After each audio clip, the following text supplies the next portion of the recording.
Hey everyone, welcome to The Win with Heather Havenwood. We're also live on Facebook. And so what we're going to be doing here, just give me a second, I'm going to be going live simultaneously on Wes's page as well as my page. Isn't that cool? Okay. Do you really think this Facebook thing is going to stick around? I think it's kind of a fad. I don't know if we should do it this way. Wait, what's the name of your page again? The Heather fan club.com, otherwise known as the Sales Whisperer. There it is. You know, the one that sent you an announcement, a little link, a little thing that said, hey, you're now an admin. Yeah, that one. That one. Okay, thank you. All right, here we go. All right, we are live. All right, cool. All right, hold on. I'm now going to be sharing. I'm going live again on multi-pages. That's right. Okay, cool. Okay, this is going to be fun. Okay, so start from scratch. Hi, everyone. This is Heather Havenwood with The Win, which is a podcast. It's also Facebook Live. It is a ton of stuff. And I'm going to be interviewing your one and only Wes. The sales one and only. The one and only sales whisperer. So if you're like, who the hell is this guy? I'm going to tell you. Wes is the sales whisperer, a ruthlessly pragmatic entrepreneur, sales trainer, copywriter, and speaker who believes in marketing believes marketing is just selling in print, which I completely concur. Love that. He's the author of It Takes More Than a Big Smile and a Good Idea and a Twitter account to build a business that lasts, and The Definite Guide to Infusionsoft. You can pick his brain as long as you're providing a fine cigar and smooth scotch. You know, honestly, mine's Macallan 12. It's my favorite. That's a good one. It's a good one. It's not bad. It's not like a high end, but it's like, it's a good one. Good one. Or by listening to the sales podcast, which I was on, he's been doing since 2013. So welcome, Wes, to The Win and Facebook Live. Thank you. Finally, I can say I'm a winner. I'm on the win. You're on the win because you're a winner. People like a winning team, right? People like a good winning sales team. And that's kind of the thing right now. We're in the wave of the backlash of the election. And one of the commentaries last night said on some political show said, I think people really like a winning team. I completely concur that people like to be behind the team that's winning. So, all right. To tell us a little bit about what you do, people listening in, like, who the heck are you? I told you a great bio. Like, who are you? What are you up to? And how did you get to be a sales whisperer? Well, if you send $800 to the government and no one else has claimed the name, you can get a little trademark around your name and call yourself whatever you want. Just like Dr. Seuss, right? Dr. Seuss was not a doctor. He actually got in trouble for writing things in his school newspaper. I think it was at Columbia. And he had to change his name so he could continue writing. So, you know what? Call yourself whatever you want. But I was literally watching The Dog Whisperer. It was September 1st, 2006, because I always see the renewal date, for my URL. And I was watching The Dog Whisperer. And he said that what did he do? He rehabilitates the dogs and he trains the owners. Yeah, that's very true. I think it's more about training owners. Yeah, I'm like, I do that for salespeople. Mm-hmm. Right? I train the sales managers and rehabilitate their salespeople because I'd been in sales for 9 years at that point. When I got out of the Air Force, I jumped right into sales and had very little sales training. I had very little good sales training. What I usually had was product training. I worked in a lot of technical industries, a lot of startups, and the marketing department, the operations department would usually handle the sales training. And it was more of, here's a new widget. It's, 6 inches by 4 inches. It weighs, 6.2 ounces, and it's 18% lighter than last year. It's like, that's product training. Why does somebody buy it? Who is interested in it?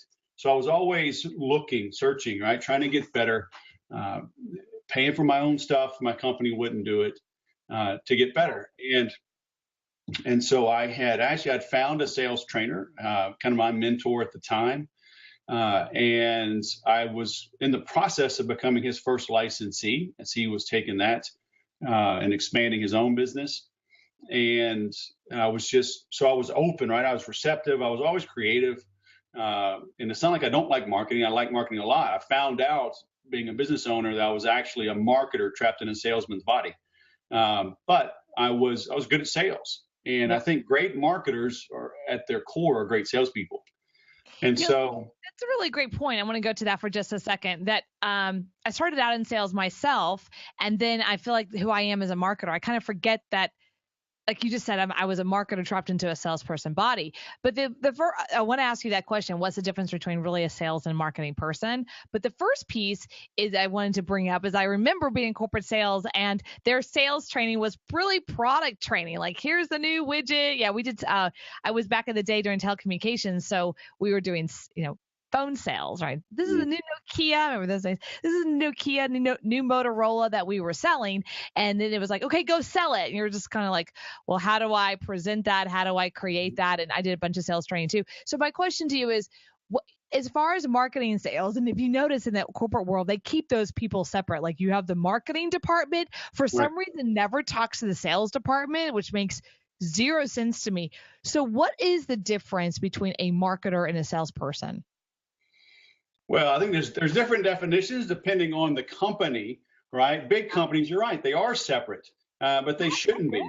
At the end of the day, they should be working together. They should be in unison. I always say great marketing makes selling easy, but great selling makes great marketing possible. Yeah, that's okay.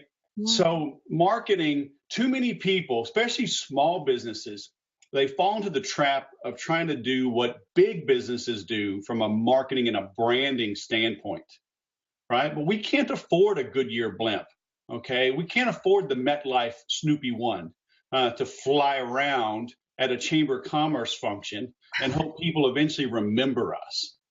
So, small businesses should not be branding. So in a small business, marketing and sales are kind of the same thing, right? But you have to have a conversion mentality in your marketing. So the marketing becomes very salesy, if you will, right? It's not branding. It has a specific message to a specific person with a specific call to action. Yeah. So it's not just, hey, look at our new location. It's so pretty. Oh, we have a new product. Call whenever you think you're ready about it. There's got to be some type of scarcity, right? Either, hey, we got Black Friday coming up, Cyber Monday, whatever, Veterans Day sale, 4th of July sale, the sale ends on, midnight on the 4th of July, only 10 available at this price. There's got to be a reason for me to get off my dead butt, get off the couch, put down the remote control, drop the Cheetos, put the beer down, pull out my phone, either call or text or go to the website and opt in. So for small business, there's really not any difference between sales and marketing other than maybe the medium, right? Marketers are creating an ad. They're creating a postcard. They're maybe making an email campaign, whereas the salesperson, is typically the one engaging, right? They're picking up the phone. They're meeting the person when they come to the office, or they're going out to do the demo. But they should be on the same team, delivering the same message. There's a couple of things. One, we realize you're very unhealthy because Cheetos and beer. We now know that about you. That's not me. I'm kidding. The person I'm marketing to. That's the person you're marketing to. That's true. Hold on. Let me. Cheetos aren't showing, are they? Okay. All right. I'm good. Well, I do want to say this. I think it's just interesting. When I was in corporate America, you talk about the sales. They're the ones meeting and build the relationships. But I got in trouble for my first sales funnel. No kidding. I got in trouble for my first sales funnel. So I created a relationship with Lockheed Martin. So what I call got in. I was like the one, and it was like 6,000 people I had like privy to sell to, but I'm not allowed to go in, like, right, because it's a corporate and it's also military, and I wasn't allowed to just like walk in. So I was like, how do I get to my market without getting to my market? But this is right on the verge of, this is like 1999, 2000. So Lockheed did have email, like, because they were a big company. They had email, and they also had fax, right? I knew that. I knew they were starting to get email, and everyone had a fax machine. So I said, okay, right? This is like, right? So I decided, I got in trouble for this. I got in serious trouble. What I did was I created a flyer, 1-page flyer, and I emailed it to all the people I knew in Lockheed, which was only like 15 or 20. I didn't know a lot out of 6,000 or whatever. And I basically said, here as your Lockheed Martin rep for this company, here's your special offer. It can only go through me. Please share this with your coworkers. Well, I mean, it's all about the CC in big companies, right? They're just like sharing with the full departments, and people are sharing upon sharing upon sharing. And I said, all you need to do is fill out the form and fax it back to me. And I would come in the morning and I would have orders. I'd have orders. I do over 130 units in a month. And back then, the average salesperson was doing 30 units. So people were like, what are you? And what I got in trouble for was that I wasn't going out there to build the relationship. It was a funnel. They were mad that I was just sitting back and like hanging out with these big orders, and then I would go deliver. I'd drive over there with these big delivery bags. But isn't that interesting? See, I consider that sales, but they consider that's the marketing department, right? And I got fired over it after a year. I got fired over it, actually. Why'd you even tell them?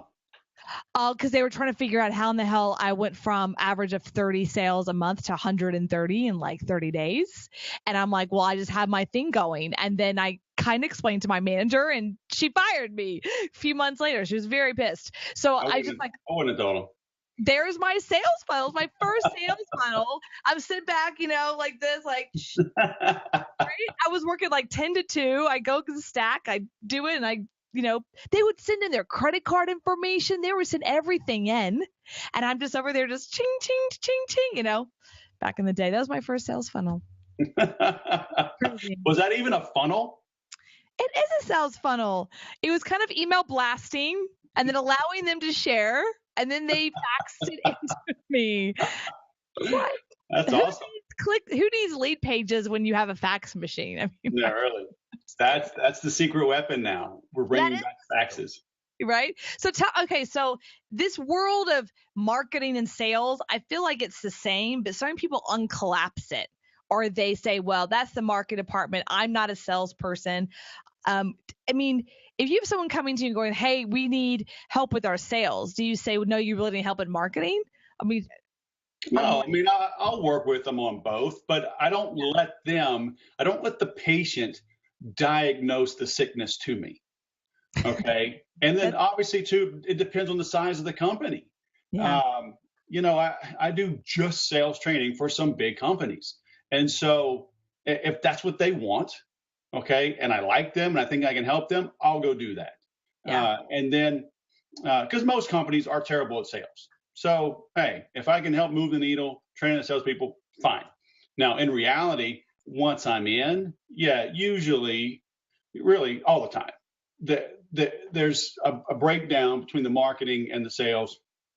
But on a smaller company, I'll ask them, why do you think you have a problem with sales? How long has this been an issue? Who else is concerned about this? What is the impact if you don't make a change, right? How long has this been an issue? And I make them put a dollar value on what they think that impact is. Because until they put a dollar value on it, they can't make an informed decision. Okay, if they go, it's probably costing us like $500 a month. Well, okay, great. Then my training, you have a negative ROI. But if they say, we're a $2 million company and we've been seeing this kind of decline and turnover in staff and missed opportunities and we're slow getting back to people. Like, what's your average sale, right? Average sale is $2,500.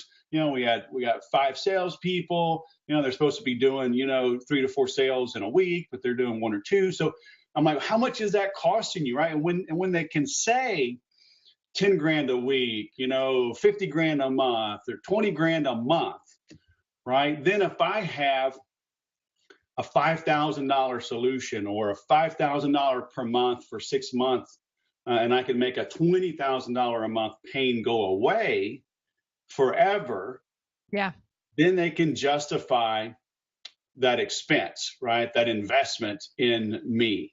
So So when they ask, and that's true in any situation. We as salespeople, we call them bluebirds, right? When an order just falls in your lap.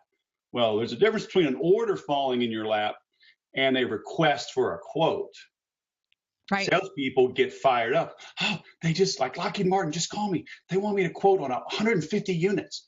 Woo, boss, I need a discount on this because it's Lockheed Martin and it's a lot. I normally do 30. They want 100. This is 5 times my quota. So everybody's running around.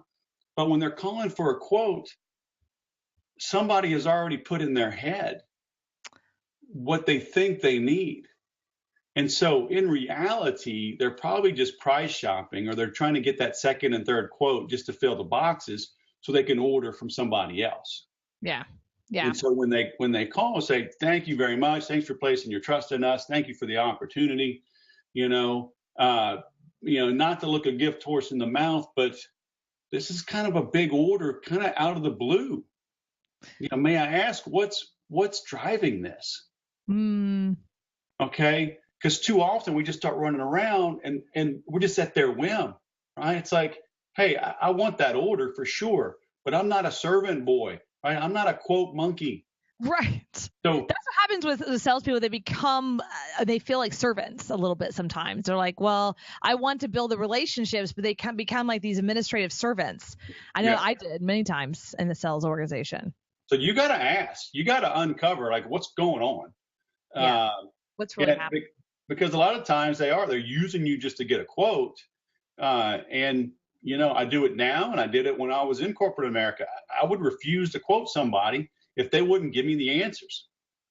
Whoa, that was ballsy. Like, dude, I'm not going to answer you until you tell me why. Well, think about it. They're like, well, hey, look, we're just kind of under the gun right now, and we need you to quote these 150 units, and we're need this proposal, by tomorrow, and it's like, I understand.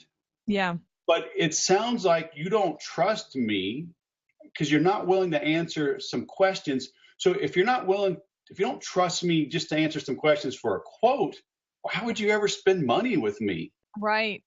So, that's so true. God, that's so true. So it's like, I don't mean to be rude, but I mean, I can give you a recommendation to some other companies that'll just quote over the phone. But, if you just need a vendor just to give you 3 prices, I'll give you list price if that'll help you. Right. But, if you're really looking for a solution, I got to ask you some questions. I need some answers so I can really help. So how do you move something like that along? And most of my listeners on the Win are really about entrepreneurs and entrepreneurship and how do they pick up the phone and start dialing, or how do they do cold calls, or they're not usually getting a phone call for, we're going to give you 150 units. It's like, how did they get to a point where they're picking up the phone and doing cold calls? I mean, I have a lot of coaches, authors, and speakers and people like that who want to do speaking gigs. And there's this kind of mindset of a fear to do cold calling. Did you ever, your licensing of sales, the sales whisperer, do you teach that? Do you teach a cold calling or like a reaching outbound? Sure. There's all kind of programs out there that says cold calling is dead. And those are people that just want to sell programs about their so-called marketing programs. But in reality, in B2B, picking up the phone still works. And in reality as well, the true cold call is dead, right? But that's like picking up the white pages and you sell insurance or vacuums or carpet cleaning and you just call. Right. Okay? Give me a break. There's tools out there now. In 30 seconds, I can find out where you went to college, where you went to high school, what charities you support, what your birthday is, how long you've been on the job. So it's not really a true cold call. Right. Okay. Like, oh, your birthday's today. I'm calling to have birthday, by the way.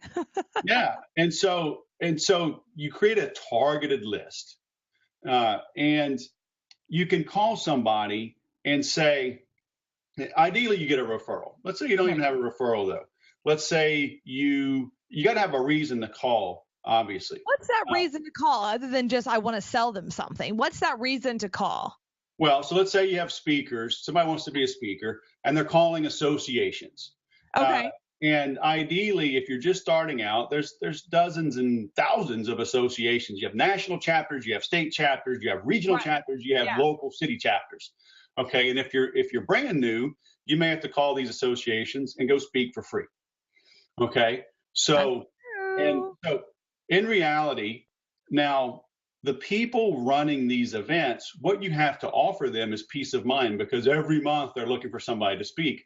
I just spoke on Tuesday to a local charity. I'm speaking 3 times this week at my church. And guess what? They called me last week. Can you speak? I'm like, yeah, when?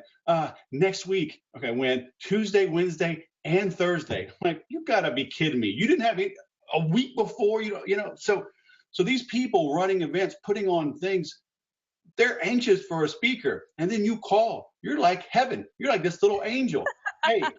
Hey, Heather, this is Wes. Now, I have a couple of different variations, right? Okay. Talk us through some templates so we can actually understand and then someone can do a takeaway. So the actual cold call, like in corporate America, you're trying to make a deal, and it still works to this day. And it's just, hey, Heather, this is Wes. My name probably doesn't ring a bell. May I take 30 seconds of your time, tell you why I'm calling, and then you decide if we ever talk again. That's a great line. I love that. It's honest. Yeah. Right? The total truth. And I've had very few people slam the phone down in my face from that. Now, a lot of people may say, now's not a good time. Great. As soon as we hang up, because they're all multitasking, right? Right. They're all multitasking. Like I got Facebook dinging. I got somebody messaging me right now on Twitter. I got a text message coming in. I got my other computer. Kids are screaming. Dog is barking. They will not remember that you called 30 seconds later. That's right. So what do you do? How do you get them like to that point where you're like, I'm scheduling the call with you? Well, no. So I'm just saying. So that's the worst case. So worst case is they slam the phone in your face, or they say, hey, I can't talk right now. They won't remember. So just, call them in 2 days, 3 days, 1 week. They won't remember you called. Okay. But now those that are willing to talk, now you got to have a pitch. You got to have your opening line. You got to have your hook. You got to get them engaged. Okay. Now the other side is, let's say they're calling associations. Hey, Heather, this is Wes Schaeffer. Are you still the, chapter 121 of the Rotary, or the National Association of Realtors? Are you still the Murrieta, Temecula Valley member coordinator, speaker trainer, whatever person? Yeah. Oh, yeah. Matter of fact, I am. Hey, what would it take? What do you look for in speakers? Because, I've got a long background in real estate and working with mortgage brokers, lenders, adjusters, title companies, and I know you have a monthly meeting. What do you look for in that person? Because, I'm calling to see if what I offer might be a fit. So it's kind of, you're kind of pulling, right, instead of pushing. So instead of saying, I'm the best ever, you suck if you don't bring me in, you're a total idiot if you don't, your association's going down. Right, exactly. So a little more laid back, and and that is your job, right? And usually that's like a volunteer role, right? You're already a realtor, and maybe this is something you do as a side thing to help. So you're kind of busy. It's a good idea, though, if they're a speaker, to say, I'm going to go out there and start speaking for free. I mean, does that work anymore? Is that really a good? Oh, absolutely. Yeah. Especially at the local level, especially if you're new. The worst thing for you to do as an aspiring speaker is to get on too big of a stage too early. Oh my gosh, I've had that before. I've seen speakers do that before, where they're just not ready. They're like, well, I've spoken before, and I'm like, great. Have you spoken in front of 200 people or 150 people? And they kill the room. They call it killing the room. Yeah. And killing the room is really about, they don't, what I call, pull the room towards them, and people get distracted, they walk out, they start to remember that thing they forgot, they got to have that phone call, and then they walk out the room. Like, they're gone, they don't get the attention, and Yep. they call kill the room. And when you kill the room, you kill the energy. When you kill the energy, all the money goes what we call off the table. So that's what you don't want. So I like the fact that you're like, if you want to be a speaker, go out to the local level and be in front of 2 people, 5 people, 10 people, 20 people, and learn how to, you know, what I call pull the room and not kill it off, but I like to bring the room up. And these are terminologies we used to use, but Yep. yeah, I mean, You have to. It's the only way you're going to learn. Think about anything you've ever done. When you're first learning how to golf or play basketball or throw a baseball, are when you you and a golf boy? I can see that. I do like golf. I don't get to play as much, but yeah, I do like golf. Yeah. Yeah. But anything you've done, right? You first learned to throw a baseball is you and your dad. Yeah. Maybe you had a brother, maybe you had a cousin, but just one-on-one, until you got better. And then you play a little pepper, right? And then you got on a team, right? Then you got played at PE, and then you played on a rec league, and then you got bigger and better. And so people just think, oh, I'm just going to go. And no, start small. Okay. Prove to yourself that you're good. Get some and get video testimonials. I've got on my website, thesaleswhisperer.com/fans, dozens and dozens of video testimonials. And I get them when I speak. I get them during my talk. I have one in there. You'll see I'm in the session holding this lady's hand, and she's giving me a video testimonial. Okay?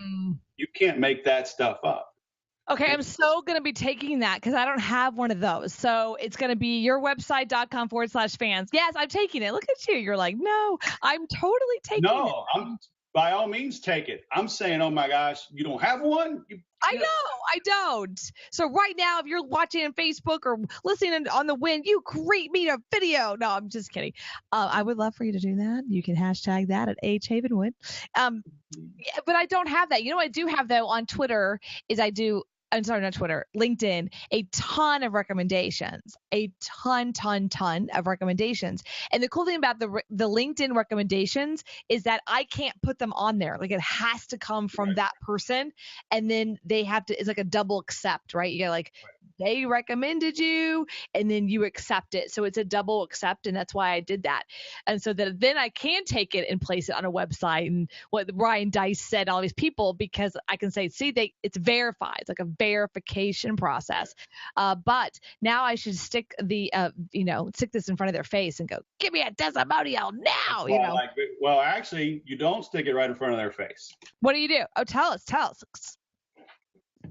So let's say I just gave a talk, and you come up and say, Wes, that was fantastic. I love the sales agenda. How you have that specific script for locking down the appointment with decision makers. I just thank you so much. I'm like, Heather, I appreciate you saying that. Would it be okay if I pulled out my little handy dandy iPhone here and captured that on video? That would really help me pay it forward. Ooh, that is good. It would really help me pay it forward. You guys write that down. That was awesome. This will let me pay it forward. Oh my gosh. And then most people, 95 out of 100, they'll do it right there on the spot. Yeah. Now here's the kicker, though. A couple of things. Number one, so like right now you'd be looking at me. Okay. So I'm like, look at me, and I hold the camera over here to the side. Okay. So you're looking at me, not at the camera. Okay. And then I want you to start with my name, because kind of like the verification, people don't trust anybody anymore. That they'll think that you stole the testimonial from somebody else. So if you look at all my videos, they all say my name, and 95% again open with my name. Later on, they may say, hey, thanks a lot. Wes, this was great, but my name is in there. But usually it's Wes. Man, it was so good hearing your talk today. I really love the sales agenda. So they're giving me something specific. So I'm holding it over here, but I'm also holding their hand. Ooh, why do you, okay, there's some psychology here. This is kind of cool. Why is that? Men and women. Men and women. Why? Why do you do that? It's that physical connection. It's a bond. And you know what? It calms them down. And 50-50. People have a death grip on my hand. So as they're talking, I can kind of give them a little nudge, a little reinforcement, like it's all right, keep going, this is good. But I'm telling you, that physical connection, Yeah. uh, there's nothing like it. You'll see on TV and the news, people are just so dry and matter of fact. Yeah, I was driving and I just heard a bang and I didn't know what it was. And so it's kind of entertaining or whatever, but you're wanting that emotion, right? Mm-hmm. Like, oh my gosh, Heather, thank you so much. This will change my life, right? That's what you want coming out. And so having that physical connection, because like if we were in person, right, if we saw each other, even if it's a stranger, what's the first thing you do? You shake hands, you touch, Hug right? them, say hello, right? Look at them in the eye. Yeah, and if you know each other, I mean, you give each other a hug. I mean, it's that physical touch, and so it makes it personal. And I'm telling you, it works. Wow, that's awesome. Okay, so I'm going to repeat. So if you're asking for a testimonial and they're in front of you, you look at them, they look at you. You put the camera to the left or the right, whichever. You then the other hand, you just hold their hand and just say, okay, and Usually, yep. What do you say you know, to them? Like, okay, go ahead. I'm going to say it again. We're recording. Go and say my name. Say Heather is amazing. So how do you coach them on what to say? Yeah. Now, in your talk, you should be pre-framing this as well. Okay, so you're kind of warming them up. Mm-hmm. You can just mention it here and there, but even if you don't, if you gave a decent talk, people are going to come up and thank you for it. So let them kind of practice that one time. Yeah. Let them get it out. Yeah. And say, you know what? I so appreciate that, Heather. Say, and have your phone ready, right? Have your phone ready. Have it on camera, right? Have it on video. And then just right? So like I'm ready to go, right? yeah. So I'm ready to go. So Heather, would it be okay if I pulled out my phone and got that on video? And you know what? If you don't like it, I'll delete it. But having that on video will really help me get the word out. It'll really help me pay it forward so I can serve more people. Would it be okay if you say, you know what, you may be nervous. Here, let me hold your hand. I know it sounds kind of crazy, but give me your hand. Yeah. And then you got to practice, right? Because you're going to have to kind of look over here, hit start, make sure that you're on them. Yeah. You know what? Even that kind of bouncing around with the camera, okay, as that's moving around, when people see the live video, it makes it just seem even more real because it's not just zoomed in, perfect lighting, hair's blowing, So I let them go, and you know what? And I'll correct people. I had a friend of mine a couple of months ago. I spoke at her event. I was like, hey, can I get a testimonial? She said, yeah, sure. So we go outside, and so I just let her go. She says, Wes was so great, and she's looking at the camera. I'm like, okay, I love that. So can you look at me now? And don't look at the camera, look at me, right? And I said, and start with my name, but it's just you and me talking, okay? So again, she started. She goes, yeah, Wes was so great, and I acted like, nope. Now this is a friend, so I could be a little more curt, right? I was like, just talk to me. And I have the raw video, and I show people in my training. She's like, I thought you wanted a real testimonial. I'm like, this is a real testimonial. This is a real testimonial. I'd rather do, Wes, I really appreciate everything you did tonight and really shared tonight. I really appreciate that versus Wes was amazing. Right. This is a conversation. And so then I said, give me your hand. She's like, I have to hold your hand? I'm like, that's just so awkward. I'm like, whatever, give me your hand. And so you see the before, yeah, and then the correction, and then I hold her hand. She looks at me in the eye, like a 45-second, flawless, beautiful testimonial. Bam. Okay. You know what's funny? I've always done this. I'm always one of those people when they say, hey, we like to have some in the seminars. Hey, we like to have some people in the back of the room do a testimonial. I'm always the first one up. Always. And people are always like, why don't you do that? There's a couple of reasons. One is so that I can train myself to share in a testimonial way, and because they don't want them long, they want them like 40 seconds, 50 seconds, maybe a minute. And then the other way is, and I've learned this, is that it's actually free promotion. Sure. It's total free promotion. I've still to this day, I was at the Altitude event back in like 2007 with Evan Pagan. To this day, I was on they put me on stage 10 times as asking questions on stage. Asking questions. I get people to this day like, hey, I saw you on those things. That was really cool. You asked a great question. I'm like, okay. Or I'm actually on TNC's Traffic and Conversions. I'm a testimonial for them. I have been forever, like years. A ton of people. Alex Mendozian, I'm a testimonial for him on to Tell Us More Secrets for years. So it's just like, why not? Put yourself out there. Why not? Well, absolutely. But also when you give testimonials, you're more likely to ask for them. That's true. See, I didn't think about that. Of course.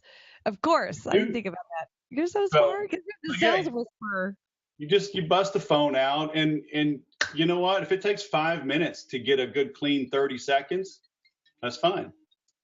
But, do you edit it a lot, or you just put it up raw? Do you just put it up raw? No. I'll edit some if they kind of ramble, but I prefer it raw, unedited. Yeah. So you kind of ramble, right? So you give me 2 minutes. I'm like, so the phone's still going. Heather, that was fantastic. So let me see if I'm hearing what you felt. What you were saying was you were kind of adrift. You didn't really have any structure to your selling. You were kind of shooting from the hip. You were just doing it from gut feel. But now you feel like you have structure. You have a process that's going to make you more efficient on the phone. It'll make you more of a professional salesperson. Is that, I don't want to put words in your mouth, but is that what you felt? Yes. Okay. Let's, is it okay? Can you just tighten that up? Say, Wes, thank you for the structure, blah, blah, blah. Okay, go. And the phone's still going. 4 minutes, 5 minutes, 6 minutes. Okay. And most people aren't willing to do this. And so that's why they don't have good testimonials. That's why they're still slugging it out. I can tell you, I'm the best sales trainer in the entire universe. You may believe me, you probably won't. But if I have 10 and 15 and 20 and 30 people, black, white, Asian, Hispanic, male, female, tatted up, baseball cap on sideways, suit with a nice tie, woman with a nice dress and a brooch, you're like, he can't fake all of those. Yeah. Okay. Those can't be all actors. I mean, he didn't pay all those people. You're like, okay, brother, cousin, mom, sister. Okay, he doesn't have that many family. So you got to get that many, and that's how you get them. And I like the fact that you're actually thinking about the diversity. And I mean that in the most honest way, because when I was in the speaking industry, in the seminar industry, sometimes the testimonials were like all white men, nothing personal, just like, all white men. I'm like, guys, your market's not just that. You know what I mean? Like, come on, throw in some other, just out of, and I know that they're thinking, well, these are the people that did the testimonials. The other thing I wanted to say to this is I think a lot of times the testimonials people try to get are what I call celebrity, mini celebrity. In our world, it's like top speakers and top people. So they're kind of mini celebrity. I'm against that philosophy. Now I'm all for like celebrity endorsements, but I would rather see 40 videos of people I don't even know. I don't know them from Adam. They're just students. They're raw students of that than I would, Ryan Dice says this is amazing, or, so-and-so, Mike Dillard says this is amazing, whatever. And Dave Ramsey says he's amazing, because where I go in my head with that one is a big name like that. I'm like, either they're dear friends or he paid for that. Hey, I have big testimonials from big people that are friends. Right. Yeah. But they like when I wrote my second book, I mean, a couple of them were like, just put down whatever. I love you. So, I mean, I literally had to write a 1 or 2 or 3 sentence testimony. I sent it to them. I'm like, yeah, that's great. So you're right. I mean, I would rather ask permission. They did okay it, right? But it wasn't the heartfelt flowing testimonial from them. I get to use their name. It gives me some credibility. But you're right. I mean, I've got one from a talk I gave a couple months ago in Scottsdale, just last month. Lady's 81 years old. Actually, just turned 81 last week on my mother-in-law's birthday. She's like, on November 11th, I'll be 81. Oh my God. And I was just, so moved by your talk. And so, I mean, you can't fake that.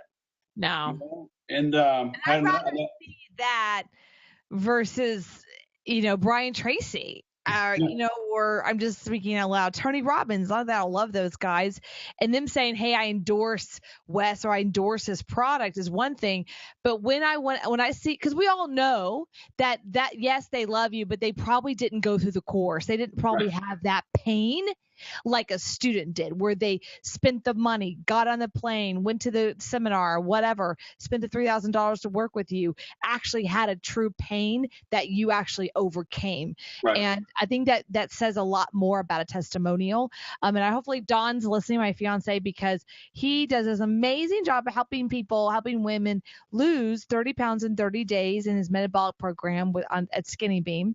And he's been doing it for a year and a half now. He's got about 50, 60 clients of that. It's a high level, right? So 50, 60 high level clients.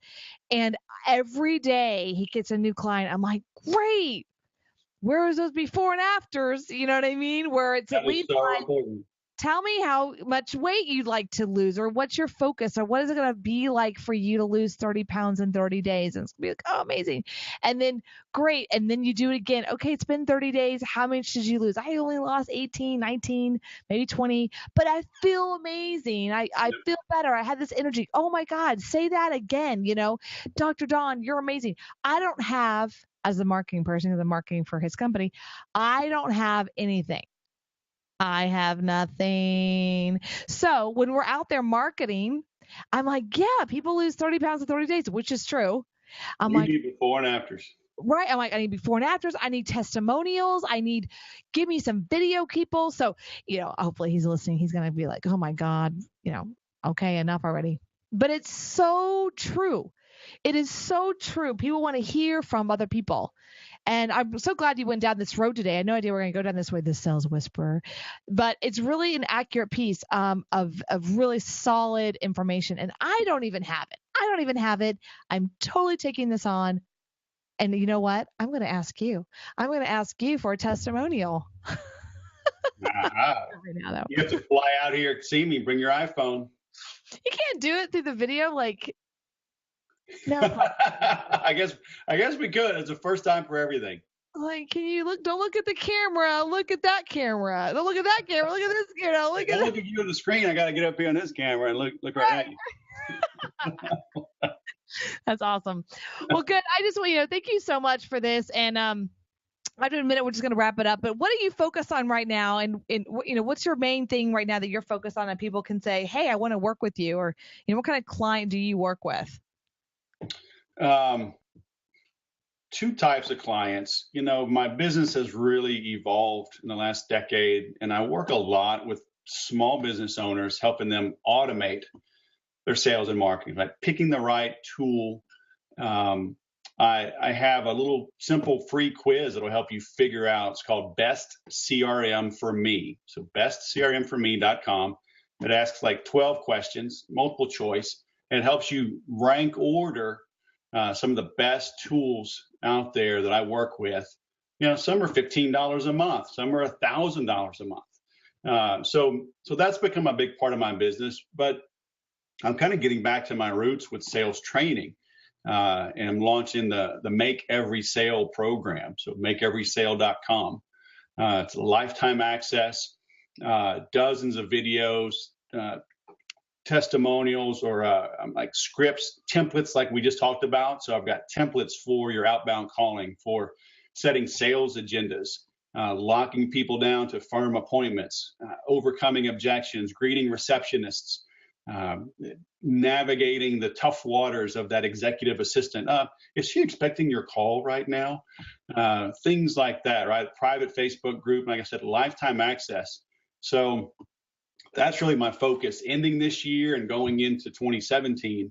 because I think people have lost kind of the art of selling. I think with the advent of social media, and we're just pummeled with all these tools and this noise out there. And while it certainly does work, at its core, right, to write a good ad, to have a good funnel, those people are good salespeople. They understand conversions. And unless you sell 100% online, as in you never meet, speak, or interact with prospects and clients at all, then you need to understand how to make every sale. Yeah. And it's just become a lost art. But those that know it, they're the ones making all the money. So that's probably something they're not sharing with you. They're talking about pixeling and retargeting and blah blah blah. But at their core, they're great salespeople. They are great sales. That's very true. That's actually very accurate. And I know that for a fact because I just had a conversation with that earlier today. Okay, everyone. Well, thank you for listening and watching on Facebook Live, as well as listening on iTunes. I'm going to shout out to our two sponsors, which is Thinkific. You can check them out on how to basically build an online business. heatherhavenwood.com/Thinkific. Very special, special program there. You opt in, you get it for free, especially for link for just for Heather's listeners, as well as Mobit, heatherhavenwood.com/Mobit. So, Sean, shout out to Sean. And shout out to Sean. Woo, woo. Yeah, I love Sean. He's great.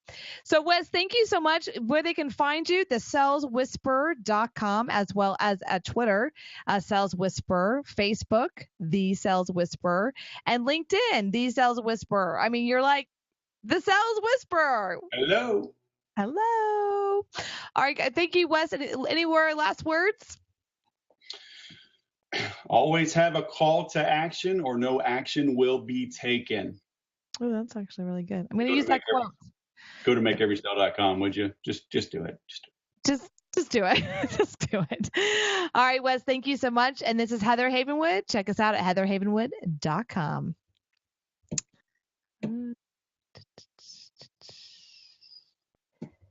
Okay.